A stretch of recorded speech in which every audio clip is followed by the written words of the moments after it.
Ay, hindi yata kaya mag-ganag. 2 years ko na. May na ako 2 years dyan. Nagyagan. Ah, Ngayon, yung ano ko sa'yo, bali magtututal siya ng 25,000 na pera. ah, Pero yung bibigay ko sa'yo is 15% yun. okay. Out of 5K. Kala ko nga, ganun din yun eh. Hindi. Pag malaki rin ang tubo. Ah, baliktad, dapat malaki, baliktad. Hindi, para sa akin hindi. Kaya doon sa 20% yun. Sa 20K, 20% malulog niya is 4K. Oh. Kung halimbawa na sunod na mag-start ka ng magpit ako.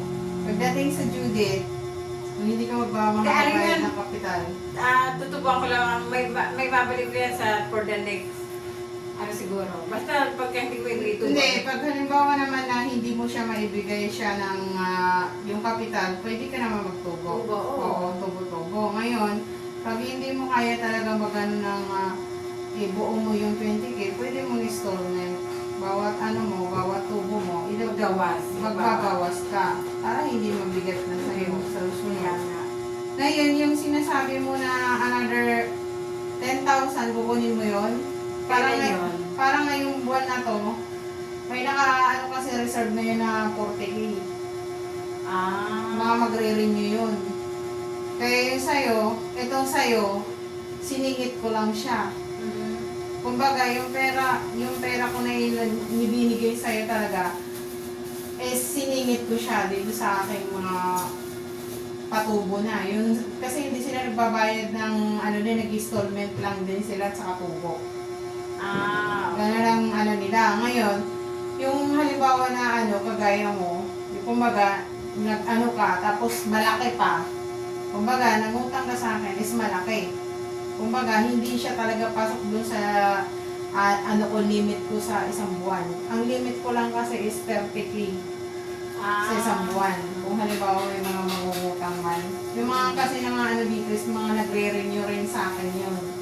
Katulad ngayon, may mga, yung isa, bali dalawa, natapos na, magre-renew siya ng 20,000 to 30,000 yung isa. Tapos yung isa naman is 10,000.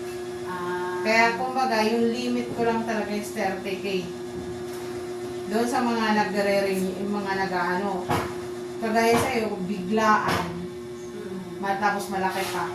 Kaya hindi siya pasok doon sa limit ng, kumbaga, yung mga nagre-renew, tapos yung papasok siya na bago, hindi siya pasok doon sa ko. Dahil nga makilala ka isiningit na kata doon sa Okay. Kumbaga, hindi talaga ako nagbibigay ng ganung kabigla na malaking pera. Nag-start ka ng 5,000 muna.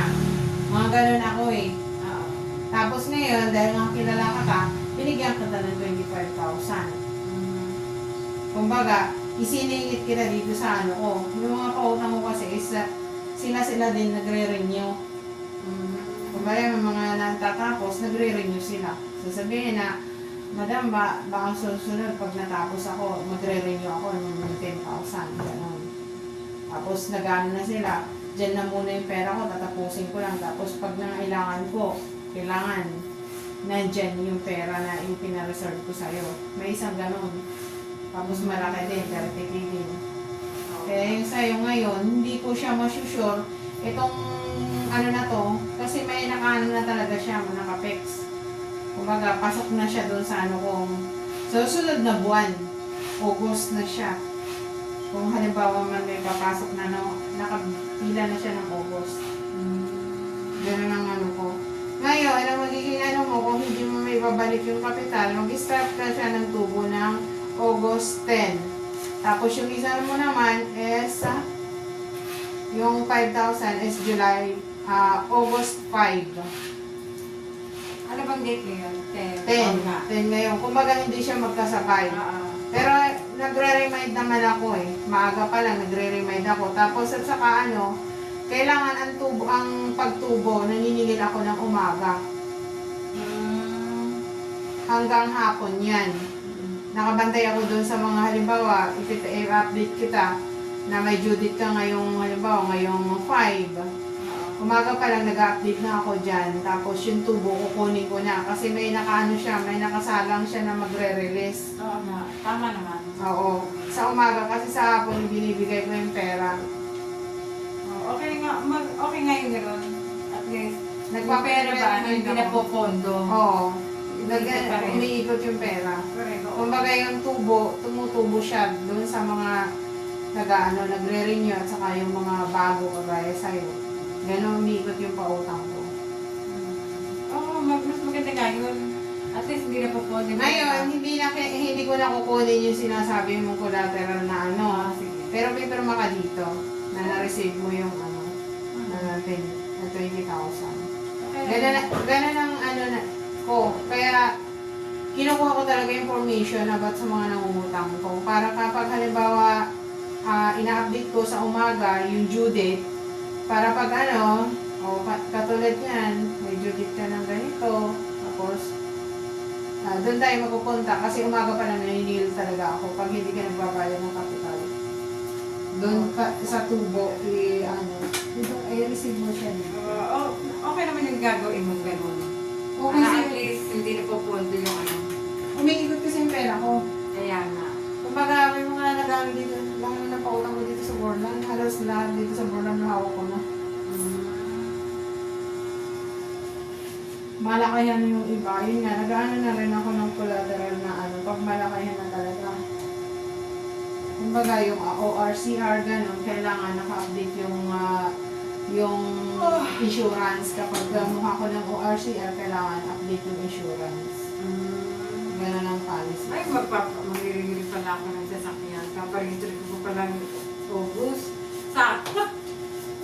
Next month pala, kasi AOG yun eh. Kaya August pala ang renew, no? Kailangan mo ulit.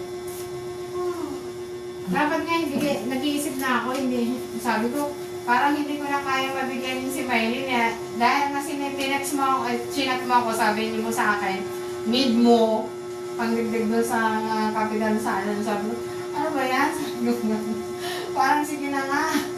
Parang napilitan ako na ano.